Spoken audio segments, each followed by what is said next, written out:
a lot of people overlook, we talked about data retention. Mhm.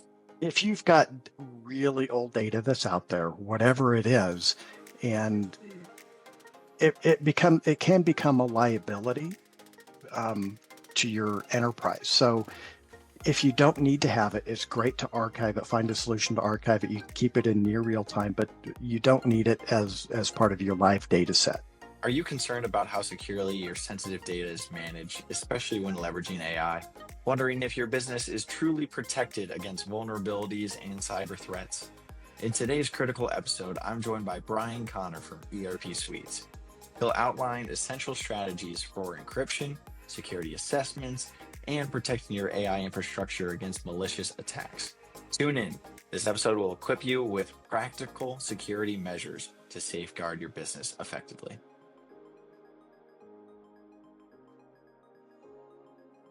Welcome to Not Your Grandpa's JD Edwards, the podcast dedicated to empowering your business with innovation and security in the digital age. I'm Nate Bushfield, and today we're diving into the critical topic of securing sensitive data and protecting your AI infrastructure.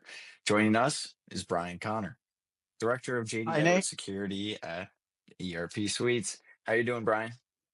I am absolutely fantastic today. Absolutely beautiful day out, and we're close to the weekend. Yeah, I know. We got blessed with this. It was raining all week, and luckily it's finally clear skies. I know myself, I'm going to get out and golf a little bit. Just a hobby of mine, maybe an expensive hobby, some say, but we'll get there. But can you tell our listeners a little bit about your background and what led you into data security? Absolutely. So my background is in JD Edwards. I've been working with the Enterprise One World product for just about 30 years now. The last 15 years of that, I've been focused on the security and compliance side of it. And that naturally leads into data security and compliance with cloud-based security. So uh, going from the technical side into security, and then it just a natural transition into cloud and data security with that.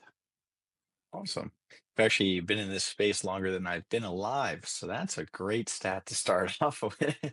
Right. Well, you say not your grandpa's JDE, but you have a lot of grandpas on the podcast. So, It's a great way to look at it, really. yep, But all right, enough joking around. Let's get into it. Why everyone's here. So let's start off with why should businesses be concerned about data security when using AI?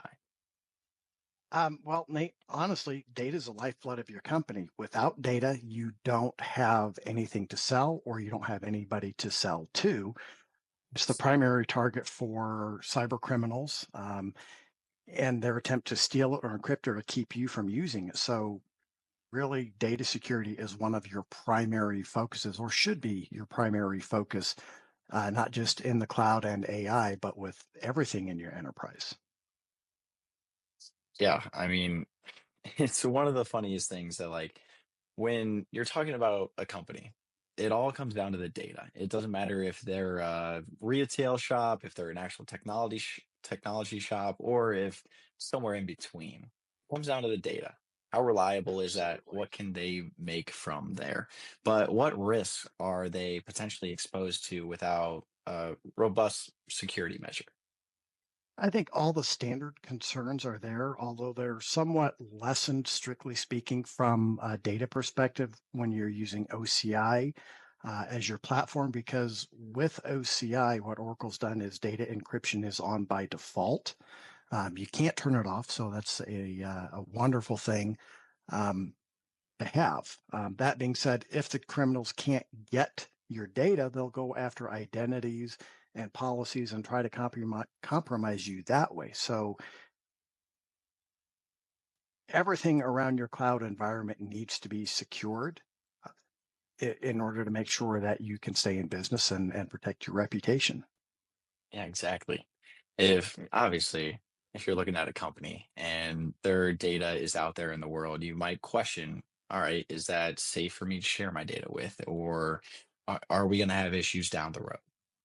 But Absolutely. yeah, and at the end of the day, normal person like me, or even a company working with a company that doesn't have reliable security, there's so many questions that come into place there of, can I trust you is the number one thing. And without trust in this business, what do you really have? But talking about those organizations, how can organizations recognize vulnerabilities or even security gaps in their current data and AI practices? I think there's always a concern for companies. You think you've done everything right, and then you find out too late that there were gaps. So to your point, Nate, is how do you find them? Well, to avoid being caught out, you really want to have continuous or regular security assessments being performed on your environments. You also need to set up guardrails around your implementation.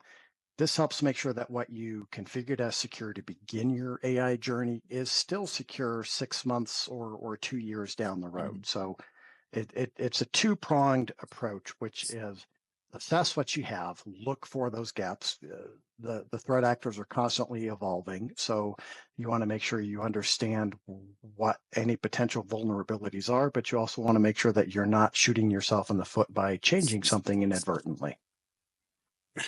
Very true. And I know ERP suites, we have a security assessment that honestly I've heard nothing but good reviews about. And it's something as simple as that, as having maybe someone on the outside, maybe someone on the inside, look at your data, make sure that you know where your gaps are and where you're most vulnerable. And then you can actually set up infrastructure to make sure you either fix those vulnerabilities or you can have someone watch it. Both ways, I Absolutely. mean, yeah, that's the main thing. That's all you can really do. But what are some of the implications for a company if separate, like sensitive data is compromised?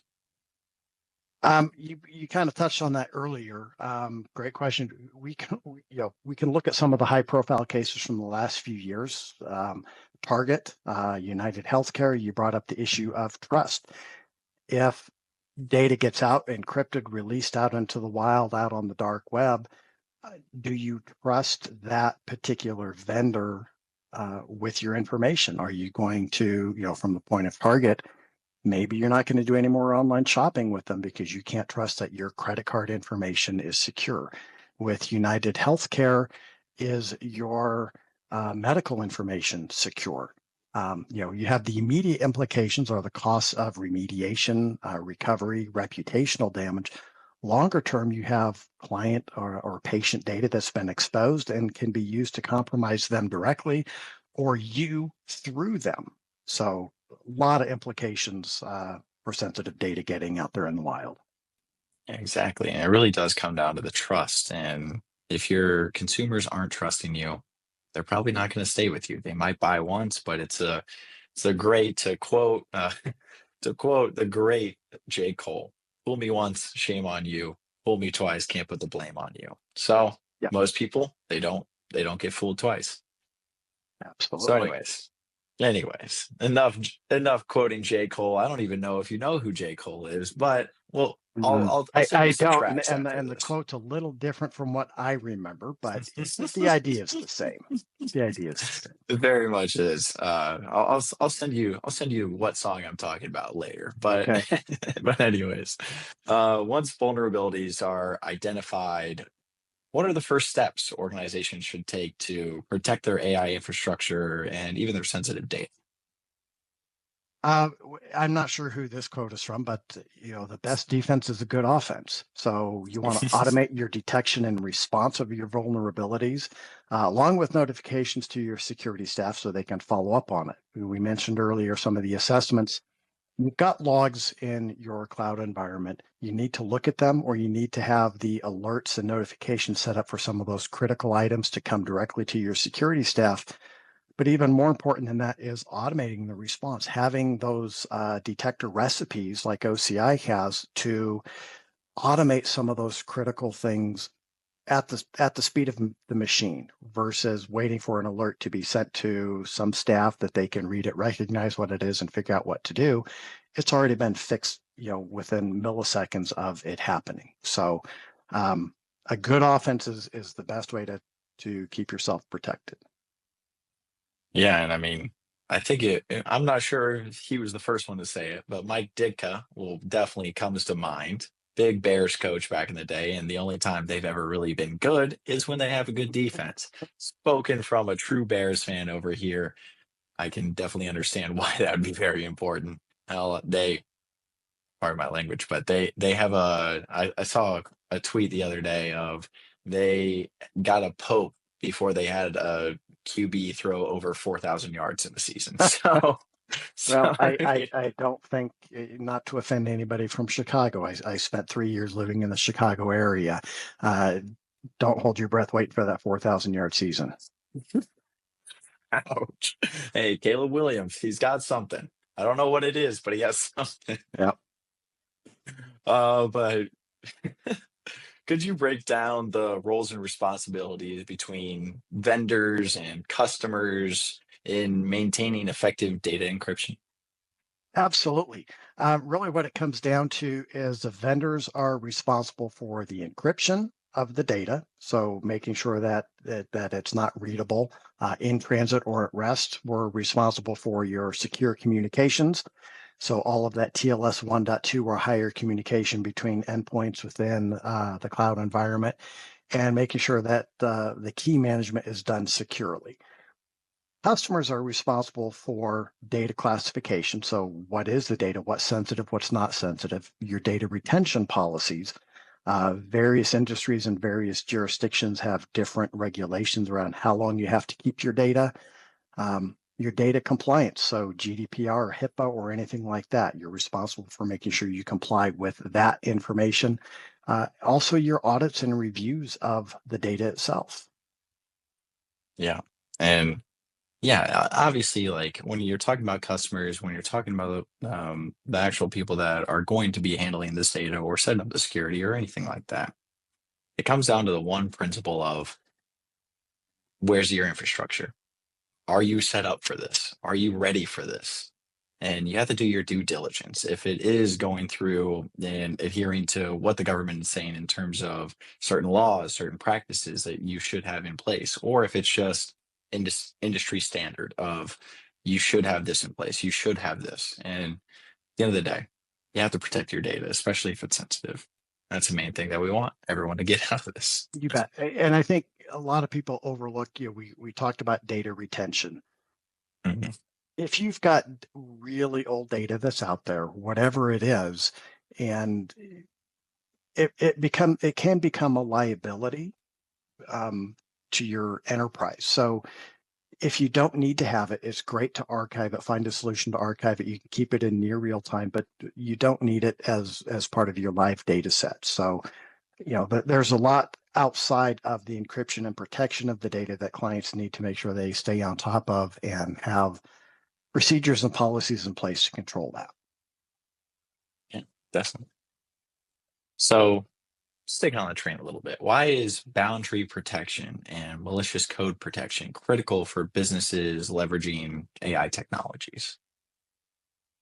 Um, well, back in the day, boundary protection was a lot easier. You were on-prem, you had a data center located in your building, you had firewalls, everything came in through a single point into the building and then was distributed there. Nowadays, your boundary is very fluid. It's not necessarily contained within your building. You've got people out there using cloud resources, cloud-based AI, all sorts of other things that are out there. So it's becoming a lot more difficult to prove, to one, to define the boundaries, and two, to protect the boundaries with the shift to new technology. And even with, shadow IT, there may be folks in your company that are using cloud-based AI services or something that IT doesn't know anything about. So your boundary kind of tends to shift a little bit with that. So obviously, protecting that boundary becomes very critical. So how do you do that if you don't know where the boundary is? So you have to define the policies and the controls around how you access some of these things. So your identity and access management, your security list, network security groups, those types of things. So it really doesn't matter where the users are trying to go. You've already set the policies and restrictions in place to make sure that they aren't able to do things that they shouldn't, But on the flip side, you're making sure that they can do what they need to do and do it efficiently and at speed. Yeah, and we actually had Stu on to one of these podcasts a little bit ago, and we were talking about different cloud practices and what would be the best choice. Well, not really the best choice, but given a little bit of examples of private versus public, and maybe even a hybrid situation. And you're right, it really has changed. You're like public And it's cloud only is going to really, keep changing even more and more as the needs of the businesses change. People have ideas and they want to implement them yesterday. So the yeah, cloud providers are working to facilitate that, and the IT teams, well, we have to keep up. yeah. And it is a race, let me tell you. It's a very interesting idea of how far the cloud has really come since even 10 years ago. I mean, the cloud practices weren't what they were at this point, and there's so many options and opportunities.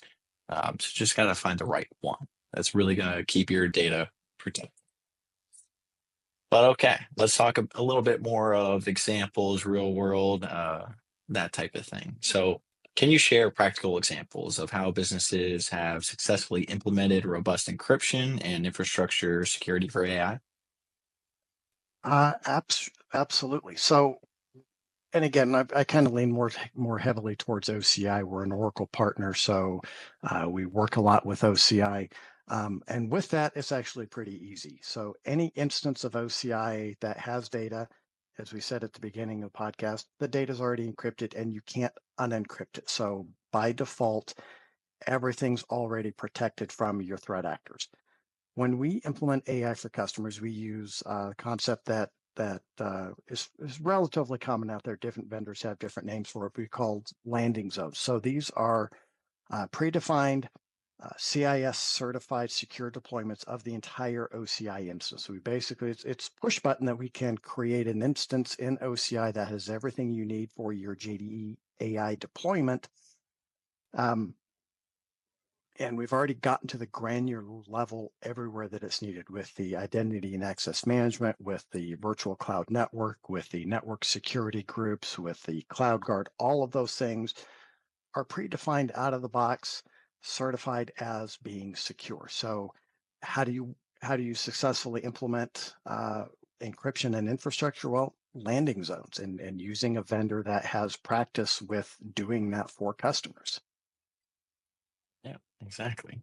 But how do let me think how I want to phrase this. How do vulnerability scans and security assessments contribute to the ongoing protection of an organization's data?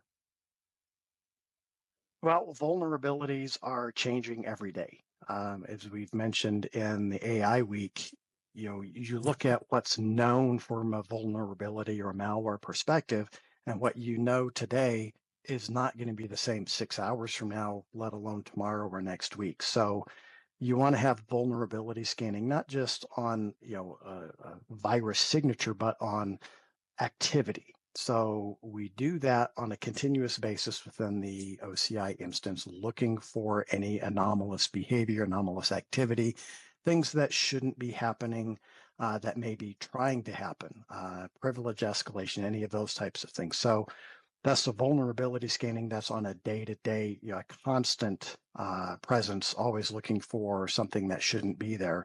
And then your security assessments and the logging that goes with it to look at any attempts that have happened and trying to identify patterns that you can then work through other configuration options to prevent from happening in the future. So, vulnerability is that constant day in, day out, and then the regular security assessments, as we had mentioned, to look at anything else that's going on and identify any risks and make sure you mitigate them. Yeah, exactly. And sometimes there are businesses out there that people are a little bit too close to the data. Maybe they don't they're not that they don't understand, but maybe they're a little bit blinded by the fact that they do have some vulnerabilities here and there. That's where a security assessment can really step in from an outside source. They will look at it with a completely different point of view than somebody that's working with the data every single day. So it's definitely important to Absolutely. have. It's definitely important to have. I mean, why not? Data is very important, and as you said earlier today or earlier in this meeting, it's And very it's not just important. the data, it's the entire thing. We talked Yeah, about during AI week, the denial of service. So if they can't get to your data, they're going to try to find some other way to leverage technology to get you to pay money to them to release access to your system. So, it's not just that theft of data, it's theft of reputation and theft of access to all of that for not just you, but for your customers as well. exactly. It can be very expensive, not only on the bottom line, but in terms of perception in your space and your industry. But could you elaborate on identity and access management essentials and how they secure AI access? You bet. So everything that we've talked about up to this point depends on a very strong identity and access management implementation. So it's the foundation for everything in your cloud environment. If you get this wrong, you're just making it potentially making it easier for the bad guys to compromise your instance. So you want to use things like federated access control. So you're automatically creating those accounts based on your Active Directory, whether it's Microsoft Active Directory Enter or some other solution for that. So you're not manually creating. So if somebody gets access to the instance, they're not going to be able to manually create an identity in there to gain access to the things that they want to have access to. You have granular security lists, you have the policies, you have the network security groups, everything around that segregates the level of access. So as a security person, I would never have access to the virtual cloud network. I can't do anything with that. I don't have access to create compute instances. I don't have access to create buckets or change the configuration of the buckets. My infrastructure team doesn't have access to come in and change policies on who can do what in the identity space within the instance as well. So identity and access management really is foundational, and having that segregated with different profiles and different policies is going to help keep you secure and help ensure that what you've defined as your controls stay your controls. Exactly. And obviously, you want to be in control when it comes to your data. I mean, bottom line, I know it is kind of funny to say because who doesn't want to be in control of their data? But it's something that maybe we take for granted in this new day and age of like specifically for myself. Do I worry about every single day where my data is? No, I don't. But I'm glad that I'm with companies that protect my data. And if they do use it, they haven't told me yet. So we'll find out. You find out, but once you find out if there's been a compromise, I think the natural Yeah. tendency is then to reevaluate, as you talked about earlier. Mhm. Do I want my data to be there? Can I purge my data from their systems easily, or has it become a very difficult endeavor to go and remove my data from those services? So, that comes down to data classification, everything associated with that. And, we trust that our vendors are doing the right thing up front. Um, and if we find out that they aren't, there's a lot of reevaluation that will go on. And some customers may stick with you, but you're likely going to have customers move on if you don't treat them um, the way they need to be treated with regards to their data and access. Exactly. But all right. If today's discussion has raised your awareness and you're eager to strengthen your organization's security posture, reach out to ERP Suites. Connect with Brian Connor to schedule a security assessment and begin safeguarding your sensitive data effectively. Visit erpsuites.com to learn more and take the first steps towards robust protection.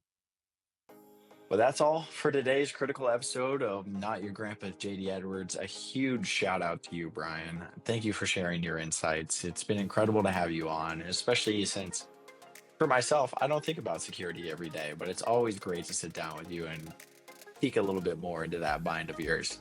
But if you found this episode valuable, please subscribe, leave us a review, share it with your colleagues who are serious about protecting their sensitive data. But until next time, stay secure, stay vigilant, and keep improving. Catch you later.